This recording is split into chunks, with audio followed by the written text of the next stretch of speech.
जय बाबा स्वामी, जय आत्मेश्वर। हिमालय का समर्पण योग भाग 1 का आज 46वां दिवस है और हम हैं पृष्ठ क्रमांक 367 पर। गुरुदेव कहते हैं, नदी के आसपास पड़े हुए छोटे छोटे गोल पत्थरों में भारी चैतन्य अनुभव होता था। हजारों सालों तक ये पत्थर नदी में रहे थे और लुढ़कते लुढ़कते इन्हें छोटा आकार प्राप्त हो गया था और पानी की सामूहिकता में हजारों साल रहने के कारण उन्हें एक चुंबकीय शक्ति प्राप्त हो गई थी। चैतन्य का पहला प्रभाव ये चुंबकीय तरंगे ही होती है जो हमारी आत्मा को अपनी ओर खींचती है और शरीर चाहे न चाहे आत्मा शरीर को जाने अनजाने में उस ओर ले ही जाती है।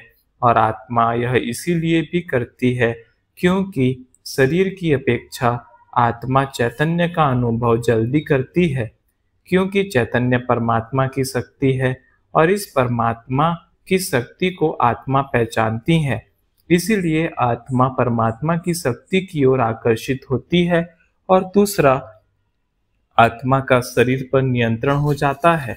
मनुष्य आत्म सम्मोहित हो जाता है और आत्म नियंत्रित हो जाता है और फिर आत्म नियंत्रित हो जाने के कारण वह वही कार्य करता है जो उसकी आत्मा चाहती है और इसीलिए आत्मा शरीर को चैतन्य के पास बार बार ले जाती है और इसी प्रकार का चुंबकत्व उन पत्थरों में निर्माण हो जाता है और ऐसे पत्थर शालिग्राम कहलाते हैं। ये काले रंग के होते हैं, उन पर हल्की रेखाएं भी होती है। इन पत्थरों के बीच एक छोटा सा छेद भी होता है, उस छेद में सोना पाया जाता है। इन पत्थरों में बहुत चैतन्य होता है, इसीलिए कुछ लोग ये पत्थर अपने पूजा घर में भी रखते हैं। चांदी के स्टैंड बनाकर उन पर रखते हैं।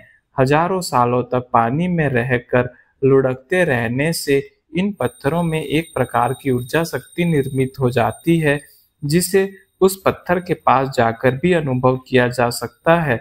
उन्हें पूजा घर में इसके लिए भी रखते हैं ताकि पूजा के बहाने ही क्यों न सही मनुष्य उनके पास रहे और अच्छा चैतन्य ग्रहण कर सके। चैतन्य को देखा नहीं जा सकता है, केवल अनुभव किया जा सकता है। ये पत्थर दिखने में कोई खूब आकर्षक नहीं थे, पर ये अन्य पत्थरों से अलग ही प्रतीत होते थे और यह अलगपन ही उनका चैतन्य था। इनके सानिध्य में श्वासोच्छ्वास की प्रक्रिया एकदम नियंत्रित हो जाती थी। हृदय को भी एक आत्म शांति का अनुभव होता था। इन पत्थरों को तो उनके संपदनों से ही पहचाना जा सकता था। पानी में जिस स्थान पर वे पड़े हो उस स्थान पर जाने पर शरीर के संपदन बढ़ जाते थे और जैसे जैसे उन पत्थरों के पास जाते थे तो हथेलियों और तलवों में संपदन महसूस होता था।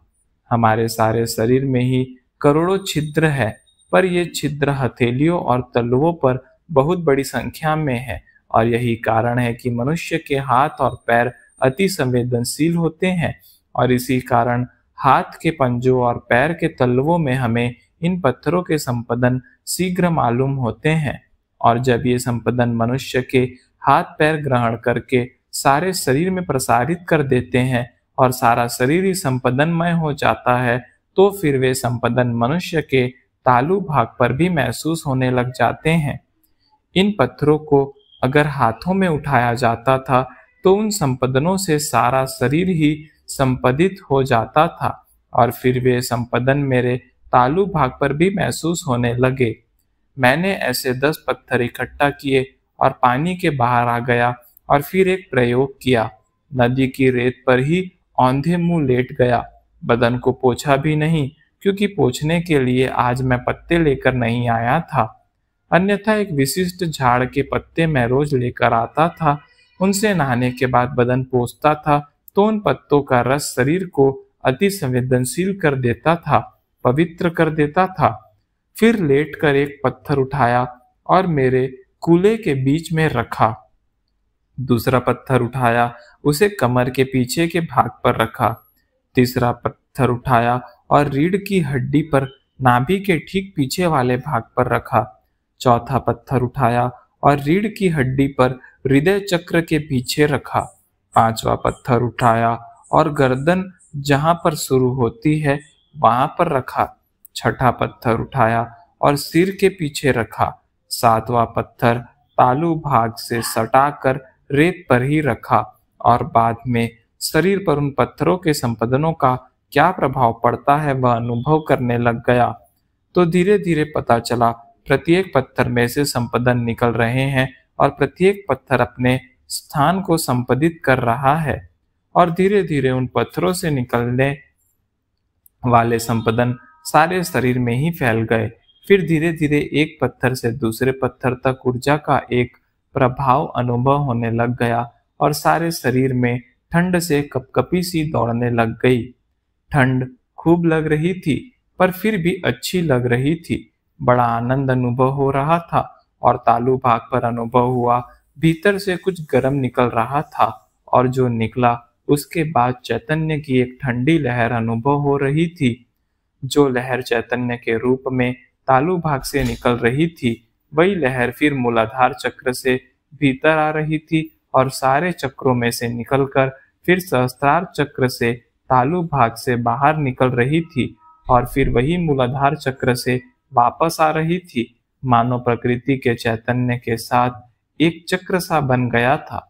मैं रोज नहाने के बाद एक लता को रस्सी जैसे कमर पर बांधता था और 2 केले के पत्ते लंगोट की तरह बांधता था, पर आज वे भी बांधे हुए नहीं थे। संपूर्ण शरीर बंधन मुक्त था और इसी कारण छोटी से छोटी संवेदना को भी अनुभव कर रहा था। इन छोटी छोटी संवेदना को महसूस करने के लिए कहते हैं ध्यान करते समय आपके बदन पर कपड़े कम हो, कपड़े हल्के हो, सूती हो और शरीर कहीं भी बंधा हुआ नहीं हो और न ही बदन के कपड़ों में कहीं गांठ लगाई गई हो, क्योंकि यह गांठ भी चैतन्य में रुकावट डालती है। इसीलिए ध्यान करते समय धोती को गांठ नहीं मारते हैं, केवल शरीर पर लपेटते हैं। शरीर पर होने वाली संवेदनाएं तो बड़ी सूक्ष्म होती है और उस सूक्ष्मता को महसूस करने के लिए शरीर बंधन मुक्त होना चाहिए। शरीर बंधन मुक्त होने पर संपूर्ण आभा मंडल विकसित होने में भी सहायता मिलती है। आज तो मैं वस्त्रों के बंधन से मुक्त ही था और इन पत्थरों के संपदन बड़ी गहराई के साथ महसूस कर रहा था। ऐसे स्थिति में कब ध्यान लग गया उसका पता भी नहीं चला। फिर यह प्रयोग करने का मेरा दैनिक उपक्रम ही हो गया। एक दिन मैंने एक और प्रयोग किया। उन लाए गए पत्थरों में से एक पत्थर अपने तालू भाग पर रखना चाहा, पर वह टिक नहीं रहा था। फिर एक झाड़ के पत्ते पर रखकर उसे ध्यान करते समय अपने तालू भाग पर रखा, तो भी वैसा ही अनुभव हुआ कि सारे बदन में चैतन्य बहने लग गया। एक तो तालू भाग पर पत्थर का वजन होने से चित्त तालू भाग पर जल्दी ही स्थिर हो गया और फिर एक चेतना का अनुभव सारे शरीर में हो गया। नए साधकों के लिए यह प्रयोग अच्छा लगा, ताकि साधक का चित्त इस पत्थर के वजन से ऐसे ही तालू भाग पर स्थिर हो जाए और फिर चित्त स्थिर होने से ध्यान ऐसे ही लग जाए, क्योंकि साधना के समय चित्त का भटकना बड़ी समस्या होती है और जो कमजोर कड़ी है उधर चित्त अधिक भटकेगा। जैसे किसी मनुष्य की काम वासना की तृप्ति नहीं हुई है तो चित्त सूक्ष्म हो जाने पर काम वासना जागृत हो जाएगी। अगर भौतिक जगत में अतृप्ति है तो वस्तु वासना में चित्त भटकेगा। मुझे यह चाहिए, वह चाहिए, ऐसा भाव जागृत होगा। अगर आत्मग्लानि का भाव शरीर में है तो सम्मान मिलना चाहिए, प्रशंसा मिलनी चाहिए, उसमें चित्त भटकेगा। यानी आपकी जो कमजोर कड़ी है ध्यान करते समय वही खुल जाएगी और ध्यान वहीं पर टूटेगा। इसीलिए कमजोर कड़ी को लेकर ध्यान कभी नहीं करना चाहिए। वह कमजोर कड़ी ही हमारे लिए घातक सिद्ध होती है। इसीलिए कहा जाता है ध्यान की पहली सीढ़ी ही समाधान है। संपूर्ण समाधान को प्राप्त किए बिना ध्यान में प्रगति नहीं हो सकती है। मनुष्य समाधान और असमाधान के बीच में ही झूलते रहता है। मनुष्य में दोनों प्रवृत्तियां संभाग होती हैं, इसीलिए वह संपूर्ण समाधानी नहीं बन सकता और संपूर्ण समाधानी तब बनेगा जब उसे संपूर्ण समाधानी लोगों की सामूहिकता प्राप्त हो जाए। यानी संपूर्ण समाधान भी केवल सामूहिकता में ही प्राप्त हो सकता है, क्योंकि मनुष्य को समाधान नहीं होगा तो फिर अतृप्ति रहेगी, अतृप्ति रहेगी तो चित्त तृप्ति की ओर होगा, और जिस प्रकार की अतृप्ति है उस प्रकार के विचार आएंगे और चित्त उन्हीं विचारों में भटकेगा। और जब चित्त ही स्थिर नहीं है तो ध्यान कैसे लग सकता है। इसलिए समाधान व असमाधान संभाग में होने के कारण कोई मनुष्य ध्यान नहीं कर सकता है। ध्यान तो समाधानी लोगों की सामूहिकता में लग जाता है। फिर प्रश्न आता है, समाधानी लोगों की सामूहिकता लाए कहाँ से? वह सामूहिकता हमें गुरु चरण पर मिलती है। यह वह स्थान है जहाँ समाधानी तृप्त आत्माओं की बड़ी सामूहिकता सदैव विद्यमान होती है। यह वह स्थान है जहाँ से गुरु की शक्तियों से अपने आप को जोड़ा जा सकता है। अब समाज में इतना वैचारिक प्रदूषण होने वाला है कि कोई व्यक्ति अकेला ध्यान कर ही नहीं सकता है, और ऐसे समय ही सामूहिक ध्यान की आवश्यकता अनुभव होगी। और जब सामूहिक ध्यान की आवश्यकता होगी तो यह आवश्यक होगा कि पहले जो आत्मज्ञान की परंपरा एक गुरु अपने जीवन काल में एक ही शिष्य को अपने चैतन्य की अनुभूति करा सकते थे, उस अनुभूति को भी सामूहिक करना होगा। अनुभूति को सामूहिक किए बिना आत्मज्ञानी लोगों की सामूहिकता निर्मित नहीं हो सकती है। और समय की इस आवश्यकता को समझते हुए मैं ध्यान में मेरे गुरुदेव को प्रार्थना करने लग गया। गुरुदेव, आप चाहते हो ना यह आत्मज्ञान का प्रसाद प्रत्येक मनुष्य मात्र तक पहुंचे? तो पहुंचे कैसे, इसका मार्ग बताओ। सामान्य मनुष्य इस ब्रह्मपुत्र नदी के बीच इस वीरान टापू पर नहीं आ सकते हैं, और मैं यहाँ से जा नहीं सकता। तो क्या यह ज्ञान मेरे साथ ही यहाँ समाप्त हो जाएगा? और क्या मैं अपनी अनुभूति दूसरों को बांट नहीं सकूंगा? गुरुदेव, मेरा आत्मज्ञान पाने का उद्देश्य ही दूसरों को बांटना था। अगर वह न हो सका तो मेरे जीवन का उद्देश्य ही समाप्त हो गया, और उद्देश्य ही समाप्त हो गया तो जीवित रहूं क्यों? क्यों नहीं मुझे अपने साथ चिता में जलने दिया? क्यों?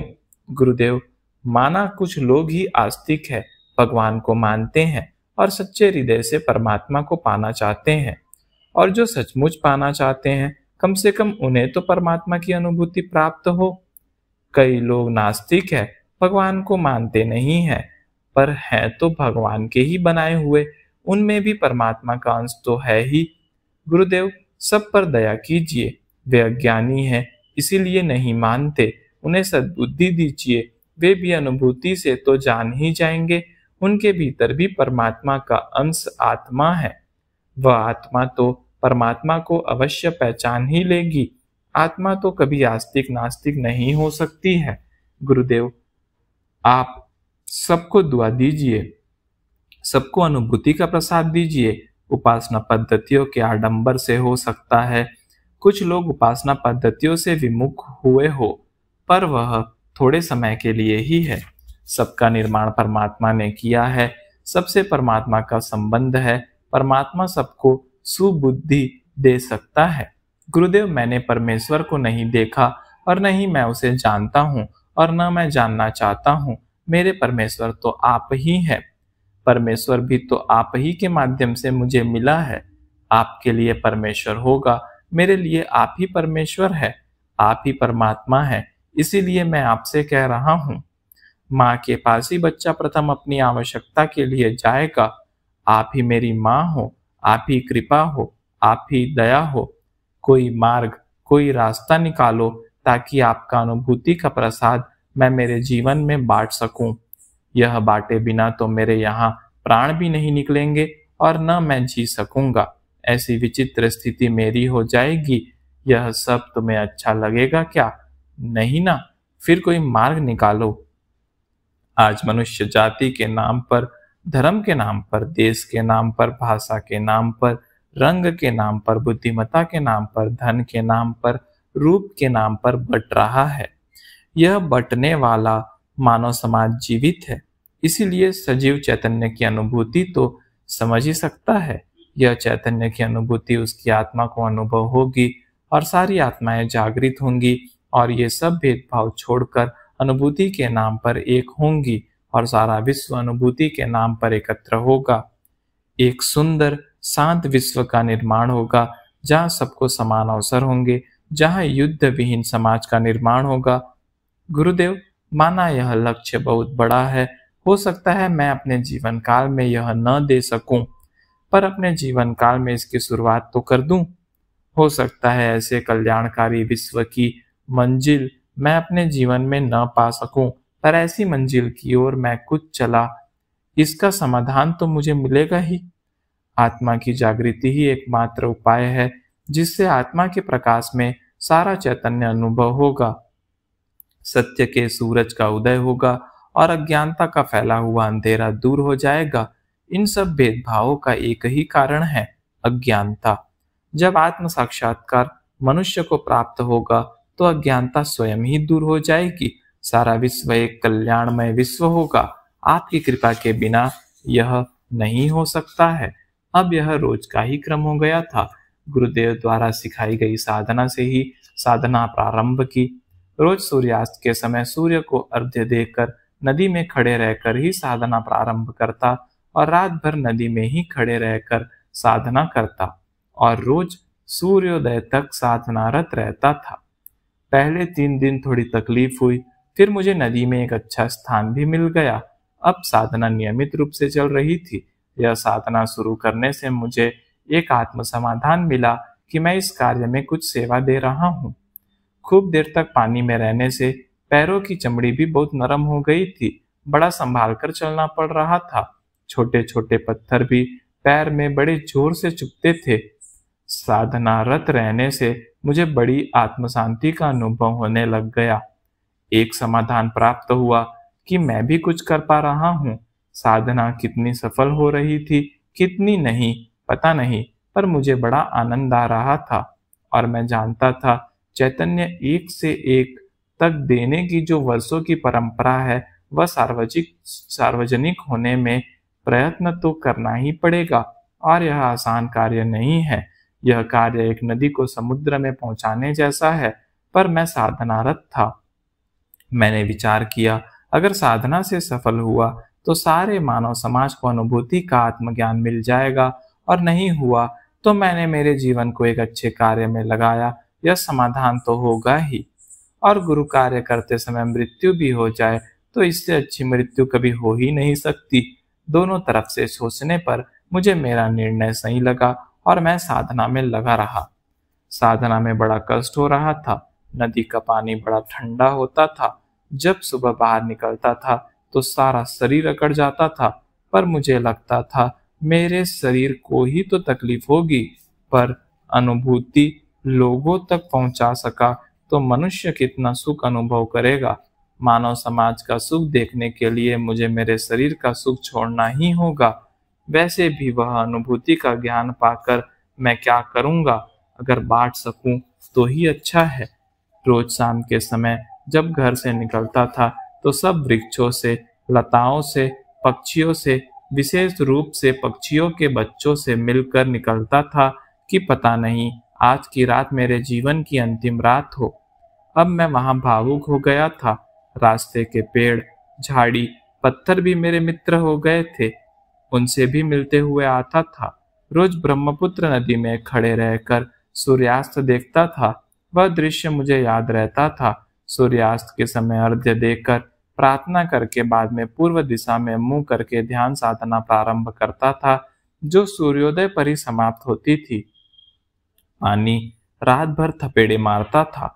पानी का बहाव तेज होने पर बह जाने का, डूब जाने का पूरा पूरा खतरा रहता था, पर मुझे डर कभी भी नहीं लगा था। बह गए तो बह गए और डूब गए तो डूब गए। अब जिंदा रहकर भी क्या करना है। अब जीवन का कोई मोह नहीं रह गया था। अब एक ही लक्ष्य था, आत्मज्ञान को एक मनुष्य से अनेक मनुष्यों तक पहुंचाना। उस समय मेरा आदर्श भगीरथ महाराज थे। सुना था उन्होंने गंगा को धरती पर लाने के लिए कठिन साधना की थी। भारतीय संस्कृति के इस महान तपस्वी को आदर्श मानकर मैं भी साधना कर रहा था। आत्मज्ञान की यह गंगा सामान्य से सामान्य मनुष्य तक पहुंचे, यही मेरी इच्छा थी। और एक मनुष्य से एक मनुष्य तक तो वर्षों से चला ही आ रहा था। एक मनुष्य से लाखों मनुष्यों तक पहुंचाना एक बड़ा कार्य था, और कार्य कठिन भी था, क्योंकि उन लाखों आत्माओं की बाधाएं इस कार्य में रुकावट डाल रही थी, जिन आत्माओं को यह लाभ मिलने वाला है, और इसीलिए ही कठिनाई आ रही थी। पर मुझे मेरे गुरुओं पर संपूर्ण विश्वास था। इस पवित्र कार्य के लिए उन्होंने मुझे आशीर्वाद दिए थे, और मेरी साधना योग्य न हो, पर मेरे गुरुओं की साधना की शक्ति तो योग्य थी ही। मेरे अनेक गुरुओं की साधना की शक्ति मेरे पीछे थी, जो इस कठिन साधना में मेरा मार्गदर्शन कर रही थी। यह मेरा प्रयास नहीं था, मैं तो एक माध्यम था अनेक गुरुओं का, और सब गुरु शक्तियां ही माध्यम से साधना करवा रही थी। उन्होंने ही मुझे इस साधना को करने का मार्ग बताया था। आगे का मार्ग भी वे ही दिखाने वाले थे। अनेक के प्रयत्नों से मुझे अनेक तक पहुंचने का माध्यम बनाया गया था। वे जैसा आदेश देते वैसे वैसे मैं करता था। बस सदैव गुरुओं से प्रार्थना करता था, गुरुदेव, वे अज्ञानी बच्चे हैं, वे प्रार्थना भी नहीं कर सकते हैं।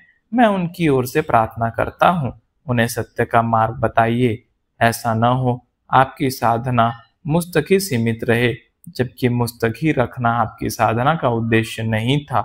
आपकी साधना का उद्देश्य था आत्म साक्षात्कार की अनुभूति सामान्य जनमानस तक पहुंचे, और वहां पहुंचेगी भी। पर उन आत्माओं की ओर से मुझे कष्ट सहने पड़ेंगे, यह मुझे मालूम था, पर और कितने कष्ट सहने हैं वह पता नहीं था। बस साधनारत था। प्रत्येक सूर्योदय मेरे लिए आशा की नई किरण लेकर आता था। मैं गुरुदेव के सानिध्य में साधनारत रहता था। मैं भी अनुभव कर रहा था कि भगीरथ ऋषि के प्रयत्न को क्यों भगीरथ प्रयत्न कहा जाता है। साधना प्रारंभ करते समय कहीं तो साधना पूर्ण होगी या नहीं होगी का भाव था, यानी सफलता व असफलता दोनों सिरों के बीच मैं था। पर साधना के सिवा और कोई रास्ता भी नहीं दिखाई दे रहा था। मैं था, यानी कहीं मैं का अस्तित्व सूक्ष्म भाव से था। लेकिन साधना करते करते गुरु सानिध्य प्राप्त होता चला गया, और बस साधना ही रह गई। उस साधना की सफलता व असफलता का भाव समाप्त हो गया, यानी मैं का भाव ही समाप्त हो गया। एक बीज भी जब तक पूर्णतः फूटता नहीं है, अपने आप को नष्ट करता नहीं है, तब तक उसमें से अंकुर निकलता नहीं है। यह एक प्राकृतिक क्रिया है, पर सारे नवनिर्माण का रहस्य इस घटना में छिपा हुआ है। यह प्रकृति का चक्र है, और इस चक्र को सबको पार करना ही होगा। अब तो बस साधना ही रह गई थी। अब साधना भी मैं करता नहीं था, साधना स्वयं ही हो जाती थी। अब इस ध्यान साधना में ही समय कब निकल जाता था उसका पता भी नहीं चलता था। मैं स्वयं ध्यान साधना में लीन हो गया। आज भी रोज की तरह सूर्योदय के बाद ब्रह्मपुत्र नदी से नहाकर बाहर निकला, और पहाड़ी पर बनी अपनी कुटीर की ओर चल दिया। रास्ता भी मेरा रोज का हो गया था, और कब कुटीर तक पहुंचा इसका पता भी नहीं चला। यहाँ हमारा हिमालय का समर्पण योग भाग 1 पूर्ण होता है। गुरु तत्व। गुरु शरीर नहीं है, परमात्मा की शक्ति को ग्रहण करने के लिए जो माध्यम है वह गुरु तत्व है। श्री शिव कृपानंद स्वामी जी। कभी कभी गुरु तत्व की यात्रा एक कल्पना मात्र लगती है। किसने सोचा था कि तकरीबन 2 दशक पहले बोया गया एक नन्हा सा बीज आज एक सुंदर उपवन बन के संसार के सारे जीव को निस्वार्थ प्रेम की अनुभूति करवाएगा। किसने सोचा था कि हिमालय का इतना सरल ध्यान संस्कार सैकड़ों लोगों का जीवन बदल देगा। गुरु तत्व का सिर्फ एक ही लक्ष्य था, हिमालय के 800 साल प्राचीन ध्यान संस्कार को लोगों तक निःशुल्क पहुंचाना। आज इस छोटे से लक्ष्य की वजह से गुरु तत्व ध्यान और आध्यात्मिकता का एक वैश्विक मंच बन चुका है। आज की भागदौड़ भरी दुनिया में लोग बहुत ही तनाव भरे दौर से गुजर रहे हैं। लोग ब्रीदिंग तकनीक, योगासन, प्राणायाम, त्राटक, संगीत, मनोरंजन आदि से थोड़ी देर के लिए तो तनाव मुक्त हो जाते हैं, पर उस आनंदित स्थिति को बनाए नहीं रख पाते। इसीलिए कई बार हमको जंगलों में या पहाड़ों के बीच बस जाने की इच्छा होती है। आज के मॉडर्न जमाने में यहाँ पर छड़ी का आनंद पाना भी इतना कठिन मालूम पड़ता है, वहां पर मोक्ष की तो क्या ही बात करे। ऐसी परिस्थिति में श्री शिव कृपानंद स्वामी जी ने सन 1994 में समर्पण ध्यान के माध्यम से इस 800 साल प्राचीन ध्यान संस्कार को लोगों में निःशुल्क बांटना शुरू किया, जो आगे जाकर गुरु तत्व में परिवर्तित हुआ। अब एक शिष्य इस ध्यान में प्रतिदिन केवल 30 मिनट अपने गुरु के प्रति संपूर्ण रूप से समर्पित हो जाता है तो गुरु की आध्यात्मिक स्थिति अनायास ही शिष्य को प्राप्त हो जाती है। यह एक अनुभूति का मार्ग है। सुनने में विचित्र मालूम पड़ता है, पर एक बार आजमा कर देखिएगा जरूर, शायद यह एक प्रयोग आपका जीवन बदल देगा। गुरु तत्व एक ऐसा स्थान है जो सभी उम्र, जाति, लिंग, धर्म, सामाजिक समूह और राष्ट्र जैसे सभी भेदभाव को छोड़ करके लोगों का स्वागत करती है। आज गुरु तत्व 20 से भी अधिक देशों में मौजूद है, जहां पर सैकड़ों स्वयं सेवकों द्वारा संचालित 10 से भी अधिक आश्रम और हजारों ध्यान केंद्र दुनिया के सभी मनुष्यों को निःशुल्क ध्यान और अनुभूति का ज्ञान बांट रहे हैं। इसके अलावा गुरु तत्व 24x7 प्रार्थना केंद्र, नामकरण, गर्भ संस्कार, तत्वनाद, लाइव चैट सपोर्ट जैसी अन्य सेवाएं भी प्रदान करता है। ये सभी सेवाएं लोगों को जीवन को सरल और आनंदमय बनाने के उद्देश्य से निःशुल्क उपलब्ध है। यदि आप एक पाठक के रूप में और अधिक जानने के इच्छुक है या इस ध्यान को अनुभव करना चाहते हैं तो नीचे दिए लिंक से हमसे जुड़िए gurutattva.org।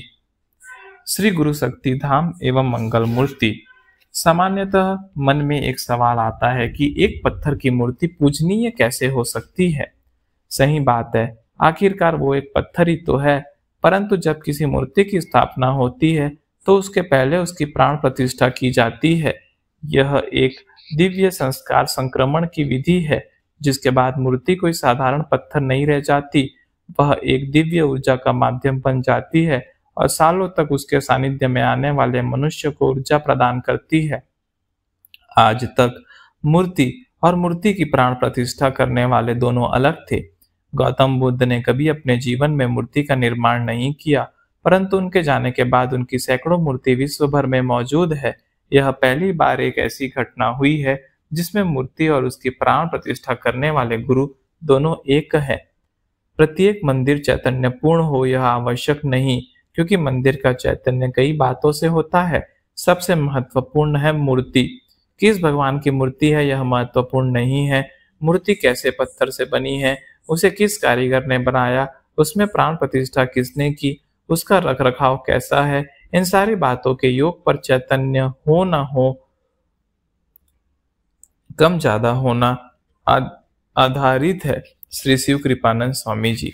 इसी कारण मंगल मूर्ति के पत्थर के चुनाव से लेकर उसकी प्राण प्रतिष्ठा और स्थापना होने तक रखरखाव के नियम आदि पर स्वामी जी का बहुत बारीक ध्यान रहता है। 45 दिवस गहन ध्यान अनुष्ठान के दौरान स्वामी जी संपूर्ण एकांत में मूर्ति के साथ रहकर उस मूर्ति की प्राण प्रतिष्ठा करते हैं।